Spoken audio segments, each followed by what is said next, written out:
Okay, sa umagang to, napakahalaga na muli tayo. Bagaman ang sitwasyon natin ay may konti na rin pagbabago sang-ayon sa ating initial na pagkatanggap ng impormasyon.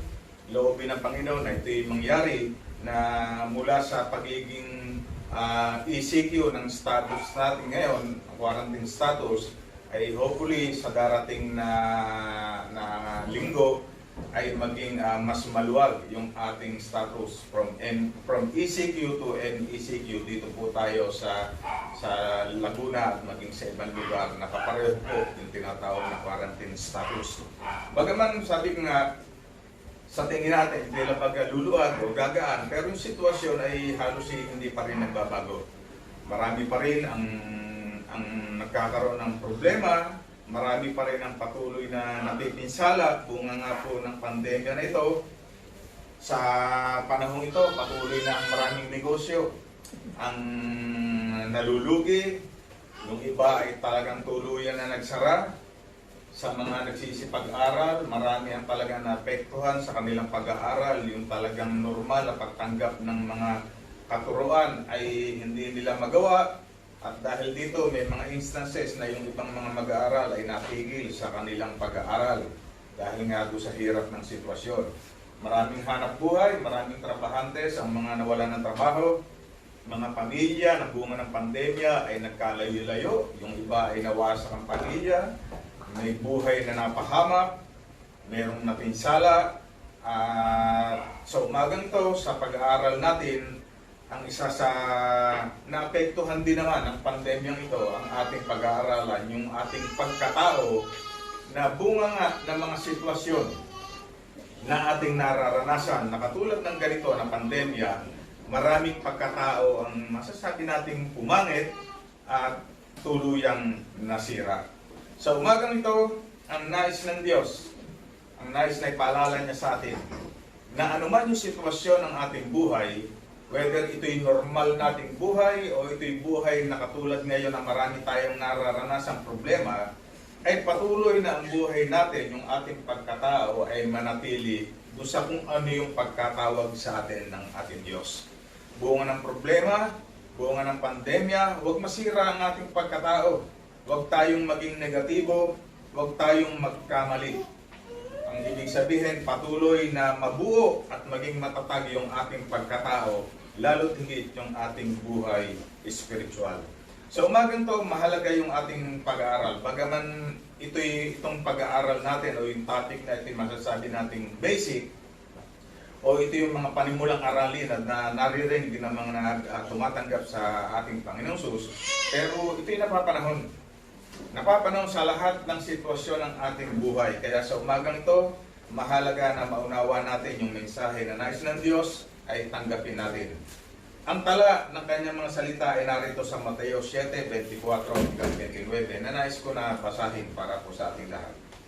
Ang sabi po rito, kaya't ang bawat nakikinig at nagsasagawa ng mga salita kong ito ay maitutulad sa isang taong matalino na nagtayo ng kanyang bahay ng pundasyon ay bato.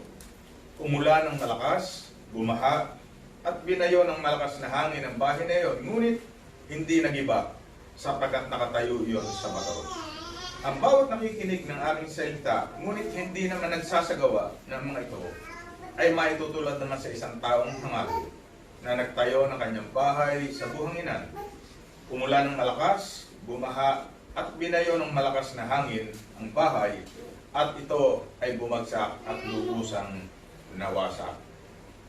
Bagaman itong ilustrasyon na ito ng ating Panginoon Sus ay tumutukoy doon sa pagtatayo ng bahay na sang-ayon sa Kanya, dalawang uri ng tao na nagtayo ng bahay, yung isa ay matalino at yung isa ay mangmang. Dito yung makikita natin na paano ba natin binubuo. Dito sa sinabi ng ating Panginoon Sus, ito'y nagtayo ng bahay na sumisimbolo sa buhay ng isang tao na nagtatayo ng kanyang buhay espiritual na nakasalig sa ating Diyos. Sa umagang ito, ang nais natin na maunawa sa pamamagitan ng kanyang mga salita ay sa panahong tulad ito na meron tayong nararanasan na pandemya, mga problema sa ating buhay, paano natin hinaharap ang buhay? Paano tayo tumatayo at paano natin itinutuloy ang ating buhay sa ganitong kalalagayan natin ngayon. So umagang ito, tatlong katotohanan ng ating buhay, ang nais ng Diyos ay ating maunawa at mapag-aralan. Yung unang katotohanan, sabi dito, everybody is building a life. Lahat tayo, nagtatayo tayo ng buhay, ng ating kanya-kanyang buhay. Bagaman tayo tumutulong sa pagtatayo ng buhay ng iba nating mga mahal sa buhay, pero tayo, sa personal sa ating sarili, tayo yung nagtatayo ng ating buhay. Sinabi ng ating Panginoong Sus dito sa binasa nating talinghaga, meron dalawang uri ng tao na nagtayo ng bahay o nagtayo ng kanyang buhay. Ito ay yung isang mangmang at yung isang matalino. Dito, pag titingnan natin, ang buhay ng tao, tayo ay nabibilang sa dalawang uri ng tao lamang na ito. It's either na tayo ay matalino or di kaya ay tayo ay mangmang. Wala na. Yun yung ninanais ng Diyos na sa pamagitan ng ilustrasyon na ito na binigay ng ating Panginoon Jesus, dalawang uri ng tao sa mundo lamang meron. Yung isang taong matalino at yung isang taong mangmang. Maliwanag na sinabi rito na sangayon sa ilustrasyon ng ating Panginoon Jesus sa kanyang pagkukwento, sabay na natayo yung dalawang bahay. Ibig sabihin, yung isang matalino at yung isang mangmang na nagtayo ng kanyang bahay na sumisimbolo sa buhay spiritual ng bawat isa sa atin, pareho silang nagtayo ng kanilang buhay, ng kanilang bahay. Na mapapansin natin na maaaring yung dalawang bahay na yon ay parehong natapos ng maayos. Parehong maganda itsura, di ba? Parehong tumatanggap ng ulan. Parehong nasisikatan ng araw. Ano man yung benepisyo na meron na nilikha ng Diyos, parehong nilang tinatanggap, di ba? Kaya pwedeng masabi na yung buhay ng dalawang yun, ng isang mangmang at matalino, pwedeng okay naman. Na kung i-apply natin sa ating buhay, alam naman natin na ang spiritual na kahulugan ng taong matalino sa ngayon sa binasa na ito yung buhay na nakasalig kay Kristo. Ang pundasyon ay kay Kristo. At yun namang taong mangmang, ang buhay niya hindi nakasalig kay Kristo, nakahiwalay kung dito sa mga bagay na hindi permanente at mga natitilang tulad ng buhangin na sinisimbolo nito.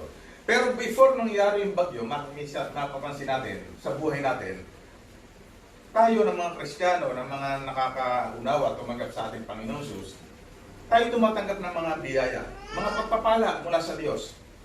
Ganon din yung mga taong hindi nakakilala sa Diyos.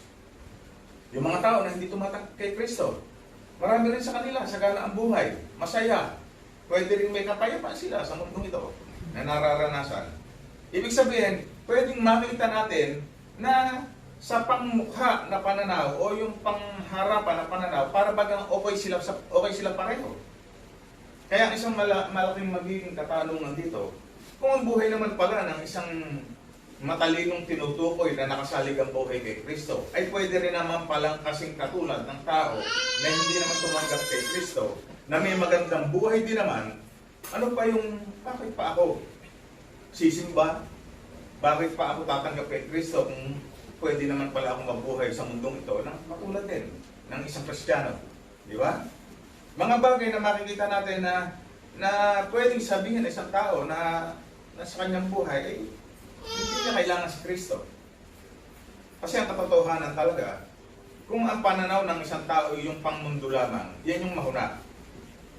Kasi dito sa mundong ito, katulad ng buhangin, hindi permanente.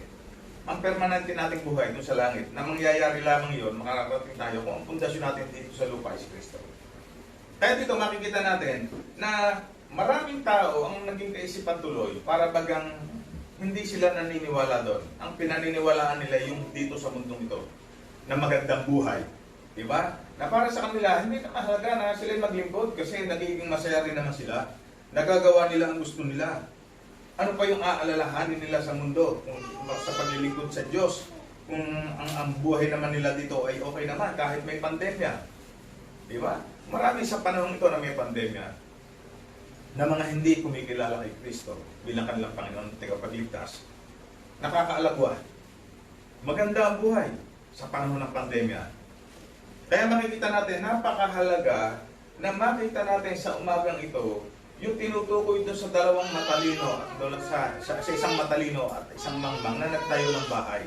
Na ang tinutukoy ng ating Panginoong Jesus, yung buhay natin ngayon na binubuo natin na dapat ang maging saligan patungo doon sa tinatawag na buhay na permanente.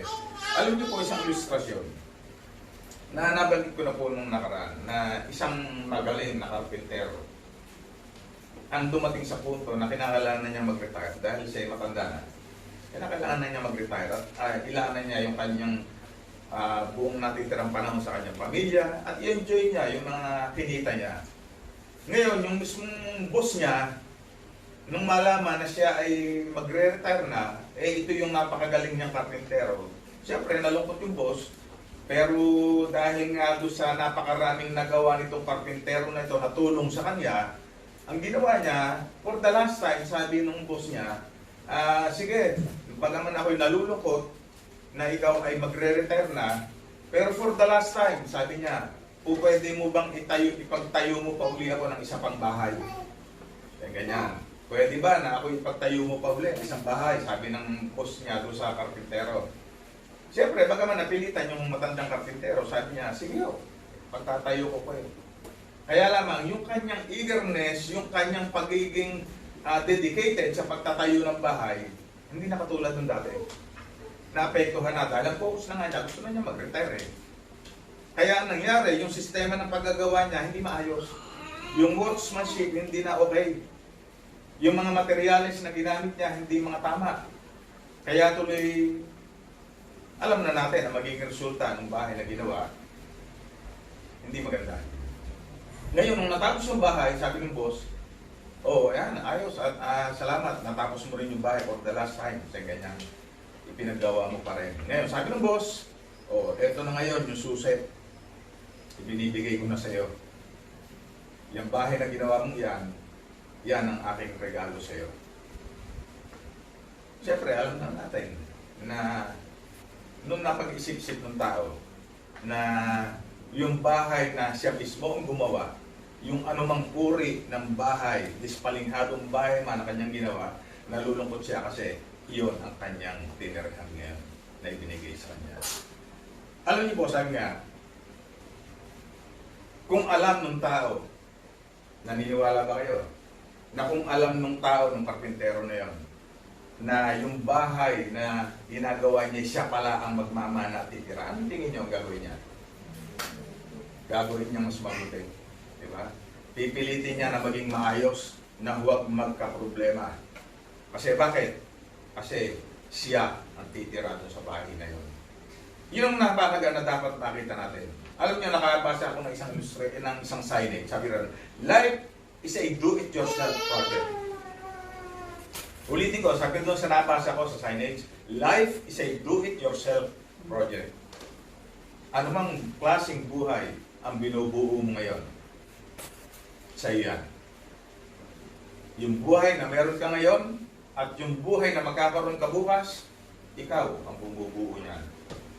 Kung paano mo yan binubuo, kung paano ang attitude mo ngayon sa mga bagay na nararanasan natin, sa mga pandemya, kung paano ang choices natin na ginagawa sa panahon ito na may mga problema, yan ang magre-resulta sa buhay natin sa kinabukasan. Kaya napakahalaga ng bagay na meron tayo ngayon. Alam nyo, dito nga sabi nga, ngayong whether na ang buhay natin ay nasa normal o meron parang pandemic, dapat hindi nagbabago bilang tayo Kristiyano. Hindi dapat nagbabago yun. Ano man yung sitwasyon ng ating buhay, ito yung nais ng Diyos na makita sa atin. Na dumating man yung bagyo ng ating buhay, dapat manatili tayo, nakatayo, matatag. Nakikita sa buhay natin yung buhay na kung saan ay nakikita ang ating Panginoong Jesus. Yung una, anong sabi doon sa una? We are all building our life. Pangalawa, dito sa binasa nating ilustrasyon ng ating Panginoong Jesus, ang sabi rito, the sun doesn't always shine. Hindi sa lahat ng panahon, sikat ang araw. Alam naman natin lahat yan. Ngayong panahon ito yung panahon ng tagulan. Ibig sabihin, kahit sa mga nagsasaka, iba ang sitwasyon ng pagtatanim kasi hindi ngayong tag-araw. Kaya sabi rito, ang araw ay hindi laging sumisikat. Ano ibig sabihin dito? Nung ang ating Panginoong Jesus ay nagbibigay ng ilustrasyon, maaaring time na yun ay hindi tagbagyo. Kasi sabi niya, Doon sa kanyang nagtatayo pa lang ng bahay. Pagkatapos, sabi niya, darating yung time. Ibig sabihin, yung time na yun, hindi pa. Di ba? Darating ang time na talagang habang tayo ay nagbubuo ng ating buhay, may kakaharapin tayong bagyo. Sino yung hindi nakaranas dito ng problema sa kanyang buhay? Habang binubuo niya yung kanyang buhay, habang hinaharap niya yung buhay, lahat nakaranas, katunayan tayo lahat, ngayon, Kristiyano hindi. May pangmundong bagyo na ating nararanasan, yung tinatawag ng pandemya. Pero dito ay pinakita ng ating Panginoong Jesus na ipinagdiinan niya na hindi naman niya sinabi lamang na merong tao na nagtayo ng bahay, may dalawang tao. Kundi very specific, tinukoy niya. Na kapag ang isang tao ay nagtayo ng kanyang buhay, hindi na nakasali kay Kristo, ang tawag doon ay mangmang, sabi ng ating Panginoong Jesus. Pero ang isang tao na kung saan ang buhay niya isinali kay Kristo, ang tawag dito ay matalino.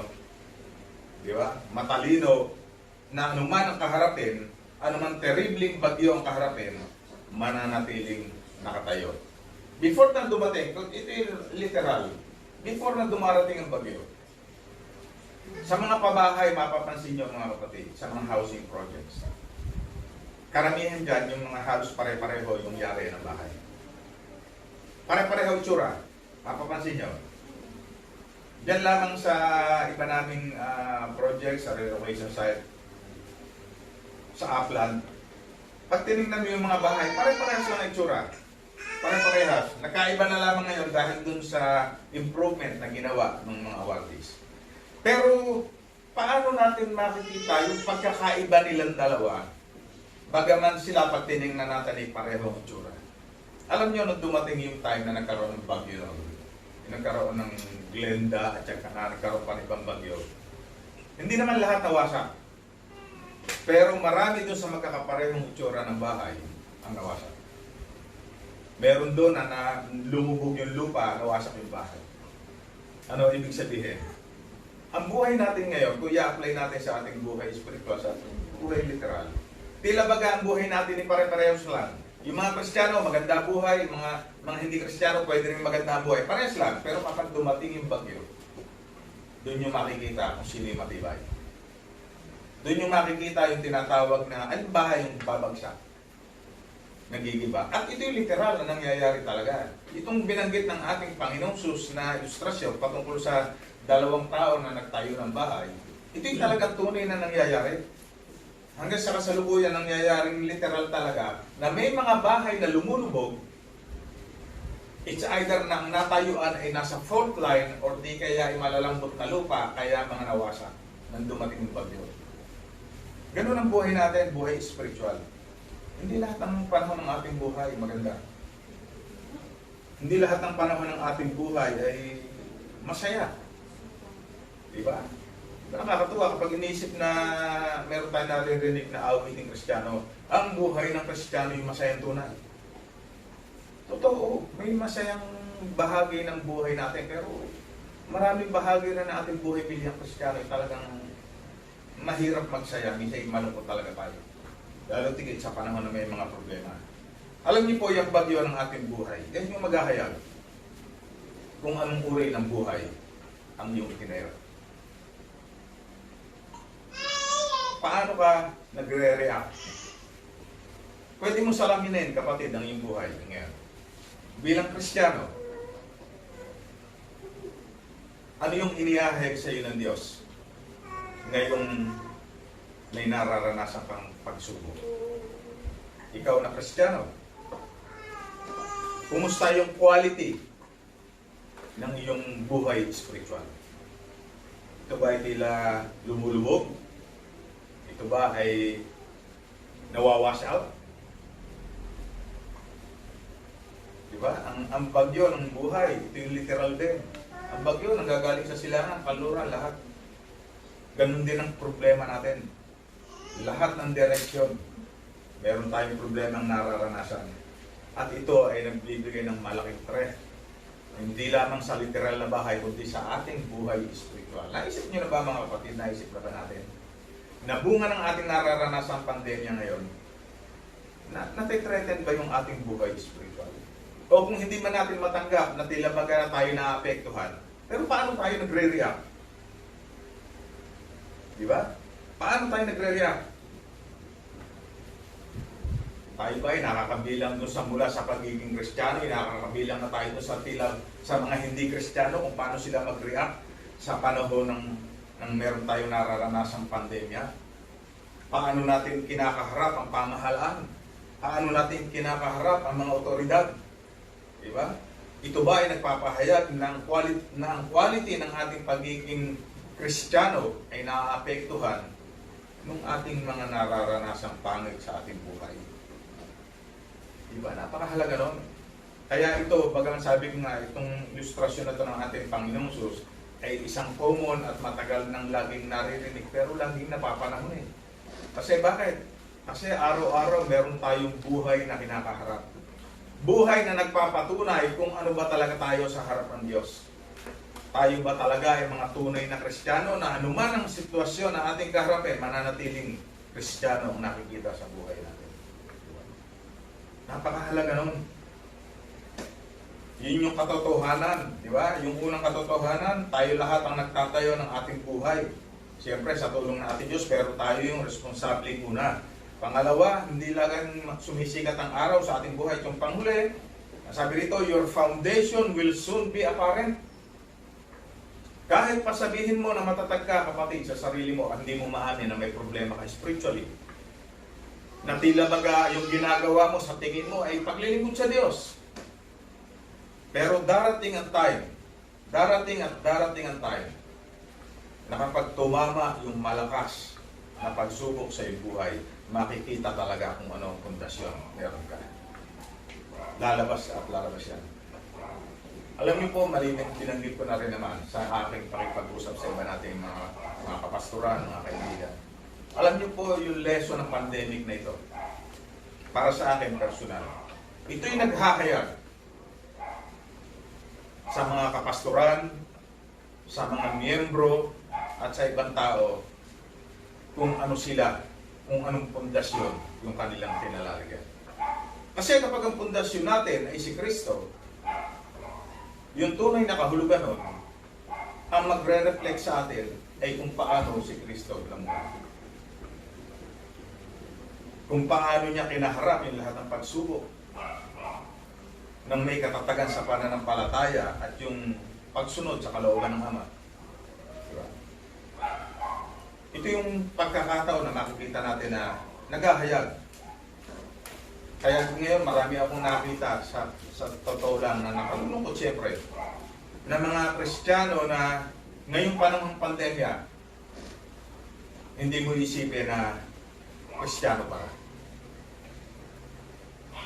Kung paano sila nag-react, kung paano sila'y naging kasama sa problema, kung paano sila'y naging kabahagi sa mga inaasikaso, imbis na sila'y kasama sa solusyon. Imbis na sila'y kasama sa pagpapatatag, imbis na sila'y kasama sa pag-encourage ng mga kapatid, ang maririnig mo ay discouragement. Di ba? Ito'y pundasyon. Na sa ayaw at sa gusto natin, lalabas. Pagdating ng bagyo, na sabi ng ating Panginoong Sus, lalabas at lalabas kung sino yung nakatayo sa bato at kung sino yung nakatayo sa buhangin. Di ba, literally, bakit ba kahit na sinabi ng mga na mahirap magtayo sa buhangin, sabi ng ating Panginoong Sus, mahuna. Pero bakit sa atin literal? Yung talagang tunay na buhay, bakit marami nang tatayo sa buhangin ng bahay? Naitanong niyo ba yan? Bakit kahit sinasabi na ang Biblia, sa Biblia na mahuna ang nakatayo sa buhanginan, bakit marami pa rin na nagtatayo? Nasa ba yung mga buhanginan? Nasa tabing dagat.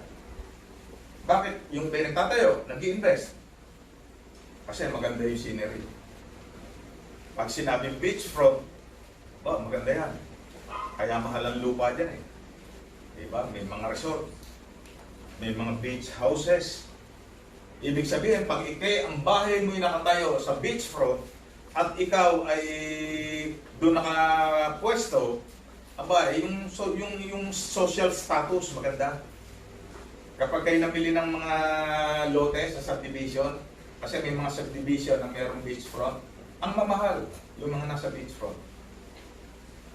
Pero technically, nasabi rin ng Biblia, mauuna ang bahay ka. Kasi bakit? Nakikita rin naman natin talaga, di ba? Kapag dumadating yung bagyo, maraming mga bahay na wash out. Pero bakit sa kabila nun? Marami pa rin na nag-ate kasi attractive. Ganyan ang buhay ng tao. Na-attract kahit mapapahamak. Maganda. Maganda sa paningin ng iba. Kaya tuloy napapahamak. Ito siya nagbibigay na sa atin ng paalala. Ano sabi rito? Darating ang time, sa pangalawa sabi natin, uulan at uulan, babagyo at babagyo. Magkakaroon ng storm surge. At ang sabi rito sa verse 27, yung uling bahagi, lubusan kang mawawasak. Huwag na natin isugal ang ating buhay sa paggawa ng hindi maganda. Yung pag-appreciate sa ating mga kasiyahan. Matuto tayo na makinig. Magtiwala sa Diyos. Totoo, sabi nga, darating yan, yung bagyo. Pero ang paghahanda sa bagyo, hindi sa panahon may bagyo. Patandaan natin, yung bahay na gumiba, hindi naman sa panahon ng bagyo ginawa. Sa panahon na walang bagyo, doon niya itinayo. Nagkamali lang ng pagtatayo yung isa. Alam niyo po yung isang babae ang sumakay sa aeroplano. Pag sakay niya sa aeroplano, meron siya nakatabi rin na isang businesswoman. Na habang sila nasa aeroplano, yung babaeng Kristiyano ay nagsusulse. And then, umaawit-awit siya ng mahina. Yung nahimig siya. Na dahil siya katabi ng isang businesswoman, siyempre narinig siya. Bagaman hindi naman siya nandidistract. Kaya lang, dumating sila sa point na nagkaroon ng matinding turbulence sa taas. Ang ibig sabihin nun, yung aeroplano ay talagang halos tinabangga na halos para bagang malalaglag. Tuloy yung pagsusulse ng babae. Ngayon, sabi sa kanya ng businesswoman, imbis na gawin mo yung pagsusulse at yung paghimig-himig, pagkatanga-tanga, ay hindi ang gawin mo yung manalangin ka. Sabi ng babae, sumagot doon sa businesswoman, bago pa man tayo lumipad, ako'y nanalangin na. Sabi niya, kasi maraming Kristiyano sa panahon nang may problema sa nananalangin. Dapat wala pang problema na nanalangin ka na. At kapag ikay nananalangin, dapat lakaran mo yung iyong pinapanalangin. Ibig sabihin, nagbubuo ka pa rin ng buhay. Ganun din ang buhay ng Kristiyano, napakahalaga. Kapag naaalaman nyo, pinag-aralan nyo yung mga nagtatayo ng barko, subukan nyo i-research yung pag-aaral ng barko. Sa mga nakikita nyo barko, may mga barko kasi na may mga salayag ang nagpapatakbo, layag. Yan layag na yan ay nakakapit yan dun sa malaking poste na nasa gitna ng barko. At doon nakakapit yung layag na kahit anong laki ay hindi nababali kasi matibay yung poste. Alam nyo yung posting yan na nakalagay doon sa gitna ng barko. Hindi yan basta kawil lamang na nakita sa tablerya o sa man lugar o sa mga gubat and then pinutol, inilagay doon. Hindi. Sangayon sa pag-aaral, yung mga gumagawa ng barko, ang ginagawa nila, sa mga gubatan, ang ginagawa nila, pumipili sila ng isang puno na sa tingin nila ay yun ang pwedeng gamiting pinaka-poste ng barko na paglalagyan ng layag. At kapag sila nakapili na, ang gawin nila, yung lahat ng mga puno na nasa paligid nito, tinatanggal lahat yun. At ang matitira na lamang ay yung nag-iisang poste na nakatayo na yun na mataas. Kapag dumating ang bagyo, yung posting yon exposed na exposed. Siya lamang ang siyang humaharap. Kaya darating ang time, habang siya'y lumalaki ng lumalaki, tumitibay siya ng tumitibay kasi nawi-withstand niya yung mga bagyo na kung saan ay nakakaharap niya. Kasi kung marami puno, kahit paano may protection pero siya ay nasosolo. At iyon ang ginagawa para ma-develop yung puno na yon. At kapag siya ginamit na dun sa barko, ito isang matibay na kahit anong bagyo kaharapin, mananatiling buo at nakapagpapausad ng barko. Alam niyo po sa buhay natin, kaya sinabi nga, ang ating Diyos, binibigyan tayo ng pagsubok sa ating buhay. Given na pinag-uusapan na natin at lagi natin ipinapahayag, hindi tayo binibigyan ng Diyos ng pagsubok kasi gusto niyang ibagsak tayo. Hindi. Ang gusto ng Diyos, tayo ay mag-survive. At matapos tayo mag-survive, mas lalo tayo lumakas kaysa natin. Yun ang layunin ng Diyos. Ngayon, kung sa buhay natin, i-apply natin, ano ang nagiging dulot sa atin ng problema o ng pandemya? Specific, ito lamang para hindi na tayo lumayo sa issue. Ngayon may pandemya, magto 2 years na, o tama, magto 2 years na ba? O may 2 years na. Ano yung naging dulot sa iyo? Ito ba ay nagdulot sa iyo ng survival? At nagdulot sa iyo ng mas malakas na antas ng pananampalataya at paglilingkod? O ikaw ay kinakitaan ng kaguluhan, ng tila baga paninisi, maraming negatibong bagay?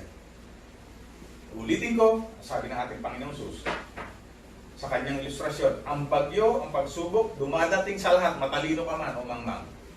Tinanggap mo nga si Kristo o hindi, dumarating ang pagsubok at pagpapala. Lahat dumarating. Pero dapat maliwanag sa atin lahat na yung tinutukoy na matibay na bato na magtatayo sa atin sa panahon ng pagsubok, walang iba kundi ang ating Panginoong Sus. Kaya ang tanong lamang, kapatid, tunay ba na nasa iyo ang Panginoong Sus? Ang sabi rito sa 1 Corinto 3:9-11, kami kapwa manggagawa ng Diyos at kayo ang kanyang bukirin. Kayo rin ay gusali ng Diyos. Ayon sa kagandahan loob ng Diyos sa akin, inilagay ko ang pundasyon tulad ng isang mahusay na tagapagtayo. Iba naman ang nagpapatuloy sa pagtatayo ng gusali. Ngunit dapat maging maingat ang bawat nagtatayo, sapagkat wala nang ibang pundasyong maaring ilagay maliban sa nailagay na walang iba kundi ang ating Panginoong Hesukristo. Ito yung very clear na binanggit na rito na napakaliwanag. Na sa panahon ito ng pandemya, sa panahon ito ng pagsubok, ikaw ba'y nananatiling nakatayo, nakasalig sa pundasyon na walang iba kundi si Kristo? O baka ikaw ay nakatayo dahil sa iyong sarili na tinitingnan mong kakayanan mo na humarap sa lahat ng uri ng problema. Sa umagang ito, mahalaga po yung ating narinig. Yan, sinabi ko, mawala man ng pandemic, mawala man ng COVID, still, araw-araw meron tayong kakaharapin na pagsubok sa ating buhay. Malaki, maliit, paano natin haharapin at paano natin bubuuin ang ating buhay. Sa umagang ito, ulitin ko, ang sabi rito, sa ilustrasyon na binanggit ng ating Panginoong Sus, ang matalinong tao ay matapos nakarinig, nagsasagawa. Sabi rin sa Santiago 1:22, do not merely listen to the word and so deceive yourself. Sa umagang ito, sa Isaiah 26:3-4, sabi rito, binibigyan mo ng lubos na kapayapaan ang mga may matatag na panindigan at sa iyo'y nagtitiwala. Magtiwala kayo kay Yahweh magpakailanman, sapagkat ang Diyos na si Yahweh ang walang hanggang puglihan. Muli, sa umagang ito, paalala ng Diyos sa atin, bahagi ng ating pagbubuo ng ating buhay. Sa panahon ito ng pandemya na maaaring ang iniisip lagi natin, ano ang ating trabaho, ano ang ating kakainin, ano ang ating gagawin, saan tayo pupunta. Bakit hindi ang gawin natin? Ay manalangin tayo. Lagi. Manalangin tayo sa sarili natin, hindi yung kung ano yung mga narinig lamang natin, kundi mula sa puso natin. Kausapin natin ng Diyos. And then, kausapin natin ng ibang tao patungkol sa patotoo na dinirinig ng Diyos ang ating mga panalangin. Testimonya. Imbis ng mga negatibong bagay ang ating ipinapahayag sa ating kapwa, yung ating mga ipinopost. Bakit hindi i-post natin yung mga bagay na tinutugon tayo ng Diyos? Ipahayag natin na tayo tumanggap ng mga pagpapala mula sa Diyos. Umawit.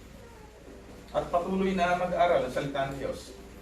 Ngayong ang laki ng panahon natin sa ating bahay. Malaki rin kaya ang panahon na binabasa natin ang salita ng Diyos. Yan ay buhay na ating binubuo. dapat matapos ang bagyo, matapos ang pandemya, manatili tayong nakatayo.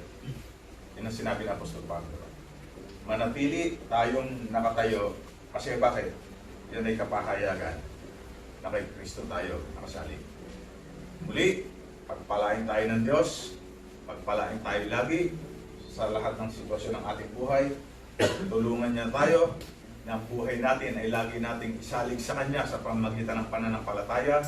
Lakaran natin yung ating mga naririnig at ang buhay natin ay maging pagpapala, hindi lamang sa ating mga sarili, kundi lalo't higit maging pagpapala tayo sa maraming tao. Purihin ng Diyos, pagpalain tayo lahat ng Diyos, at ang salita nawa na ating narinig ay maging bahagi ng ating pang-araw-araw na buhay. Palakpakan natin ang Diyos.